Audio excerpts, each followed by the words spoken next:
Welcome filmmakers, fans, and friends to another special episode of Indie Cinema Showcase. We're your hosts, Christina Carmona. And I'm Nanda Luis Roman. Today we're going to do things a little bit different. We've had the pleasure of showcasing some great independent filmmakers, but when we said this is a show by filmmakers, for filmmakers, we meant it.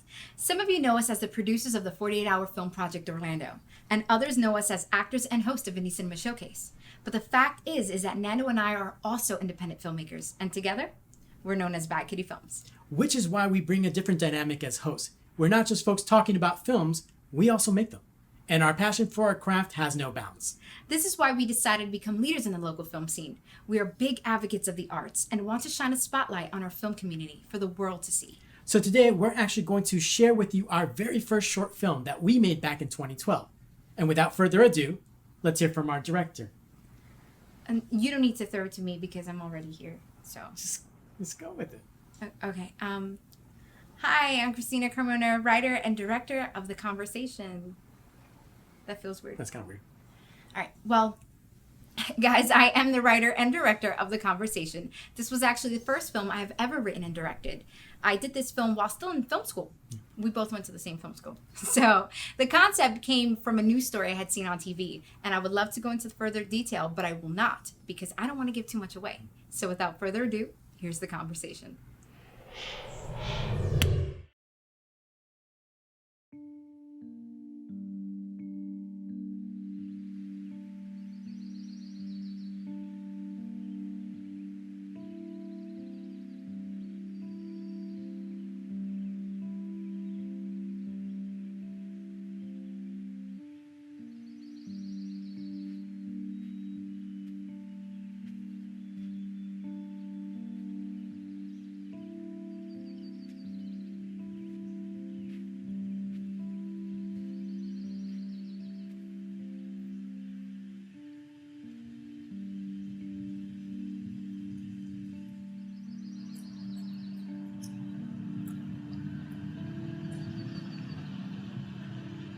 I don't think you ever understood what it felt like to be me.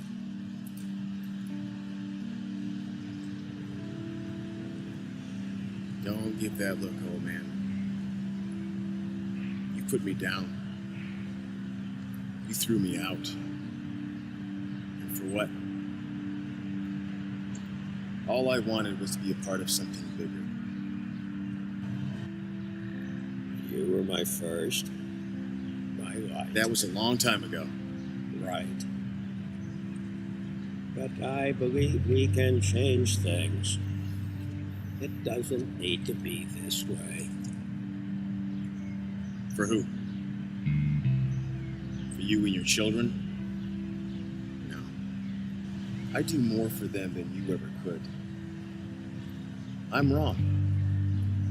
Yet somehow I make you better. Stronger. Perfect. You think you are the reason they believe in me? That they trust my words? I am everything you intended me to be. It was never my intention for you to be this way. I let you choose, as I have done for all my children. And I would choose a life of shadows? Is that what you think?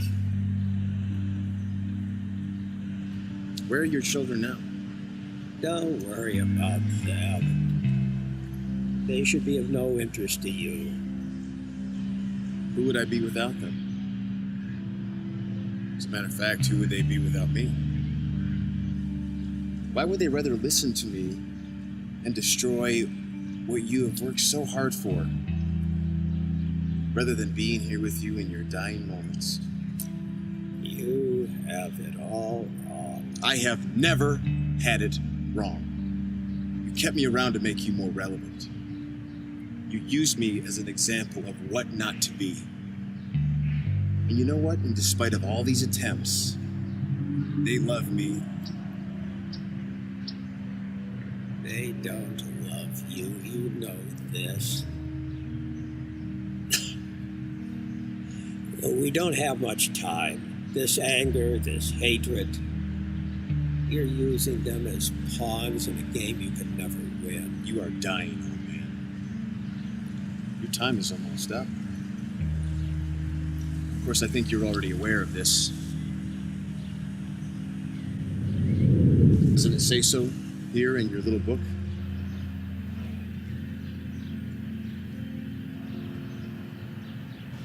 My children stand with me. Of this I am quite certain. It is you that I am here for. I give you yet another chance to choose. Don't do me any favors. We agreed to meet here on neutral ground and leave with something accomplished. You of all should know better than to make a deal with the devil. That is what makes you such a fool. You care about them as they abandon you. You know, where there is light, there will always be shadows. They wouldn't even understand good if it wasn't for evil. I give them options to choose, and they choose me. I live in them. What makes them weak? What shows the true nature of their character? Pretty soon, you will see how deeply connected we really are. You do know how this is going to end, don't you? Bring your army, Father. The end is near.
Welcome back, guys. We hope that you enjoyed the conversation. Now that you've actually seen the film, we can talk a little bit more about it. We absolutely can. So remember when I said that the concept came from a news story? Well, that news story was actually about Harold Camping and his predictions for the end of the world. Now, if you know anything about Harold Camping, you know that he predicted the world a million times. He should have picked 2020. Yeah. Well, we still have a few months left, so hopefully that doesn't happen. Okay. But if there was going to be a meeting of the minds between God and the devil about the end of the world, where else other than Lake Eola would you have it? I mean, why wouldn't you? It's a beautiful location. Right. And when it came down to filming this film, Murphy's Law was in full effect. I mean, everything that could have possibly gone wrong went wrong with the film. From swans honking in the background. From losing our location. We completely forgot our prop. Yeah. And our cars got ticketed. That was fun. But that is the beauty of independent filmmaking, the hustle behind it. And you know what? And despite all these setbacks, we ended up being able to put together a film that went on to screen at both the international and the national level, win several awards, and it even won us a Telly Award. So, you know, when you're filming something and things aren't going right, don't cross yourself off yet, because it's still that chance where you can, you know, really make something of it. But my favorite story of this whole thing would have to be casting. When I wrote this script, I had seen shortly after a preview to a film that had John Archer in it, and I absolutely loved the way he looked on film. And I had told Nando, this is who I want to play this role. Yeah. And then Nando reminded me, you don't know him. You have no idea who this man is. We don't even know how to find him. So I said, yeah, but this is what this role is and this is who it has to be. And so I was kind of stuck on that, right? So we decided to put out a casting call. And this is where it gets fun. We're going to act it out. Yeah, we are. What are you looking at? Just got an email. Somebody responded to our casting call. Oh, cool. Who? It's God. Oh my God. He's cast. So that's literally how it happened. We were out shopping and he received a notification on his phone and it happened to be from John Archer. He was interested in the role. So unbeknownst to him, the film was basically written for him. I didn't tell him at first because I didn't want to seem creepy. So I told him after we started filming, hey, by the way, I had seen you in this and I thought you were great. And of course, his counterpart in the film, Jerry Einziger, who played the part of the devil, was also actually our film instructor when we were in film school at the time. Yes, and I had actually brought in my script for the conversation to him so he can read it and give any feedback. It was actually written for a female, funny enough. And while he was giving me some feedback for the script, I heard him reading some lines and I said, hey, would you play the devil? And he goes, I would love to. So that is exactly how the film got cast. It was definitely a blessing. Yeah. And we are so happy with it. And this was our first film. And it's very special to us for more than just that, too. Right. Unfortunately, John Archer recently passed away this past year, which was a very big blow to the independent film community here in Central Florida. For most of us out here, John Archer has pretty much been in pretty much all of our films. So for us to lose someone with such great talents, a great passion for the film industry, was a big blow to each and every one of us.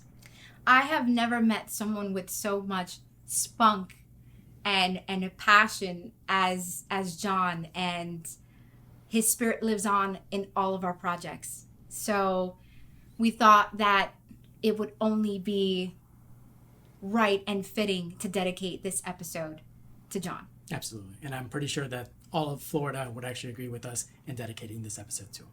Absolutely. So guys, that's a little bit about the conversation and a little bit about us too. So that's all the time we have for this episode of Indie Cinema Showcase. Be sure to follow us on our socials at ICS TV on Facebook and ICS TV Show on Instagram and Twitter. Of course, as always, if you would like to be featured on our show, contact us at icstv@yahoo.com. Thank you for joining us, and as they say in the film industry, that's a wrap. We'll see you next time.